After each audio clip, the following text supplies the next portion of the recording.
नमस्कार मित्रों, हमारी चैनल में तमारुं स्वागत है। गुजरातना मुख्यमंत्री भोपालना एक कार्यक्रम ने सोमवार संबोधित कर रहा था त्यारे अचानक वीजળી गुल थई गई थी। तेनाथी सभागृह में अंधारू थई गयुं हतुं। लगभग 1 मिनिट सुधी वीजળી परत आव्या बाद सीएम भूपेन्द्र पटेले फरीथी संबोधन शुरू कर्युं अने वीजળી गुल थवानो विडियो सामे आव्यो। त्यारे मित्रों उल्लेखनीय है कि भूपेन्द्र पटेल सोमवारे त्यारे भोपालना त्यारे रविन्द्र भवन में सदाकाळ गुजरातना कार्यक्रम ने संबोधित कर रहा था। भूपेन्द्र पटेल त्या सभागृह में संबोधित कर रहा था त्यारे वीजળી गुल थई गई थी।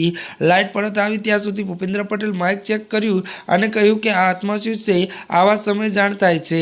तेमणे कह्युं के गुजराती में एक कहेवत छे के ज्यां त्यां गुजराती सदाकाळ गुजरात त्यां गुजरात। त्यारे मित्रों भोपालना रविन्द्र भवन में त्यारे मित्रों त्यारे अखिल भारतीय गुजराती समाज कार्यक्रम सदाकाळ गुजरातना सामेल थवा गुजरात पीएम पहोंच्या हता। त्यारे मित्रों आजना माटे आटલું જ। અમારી ચેનલમાં નવા હોય તો અમારી ચેનલને લાઇક, શેર અને સબસ્ક્રાઇબ કરી દેજો। ધન્યવાદ।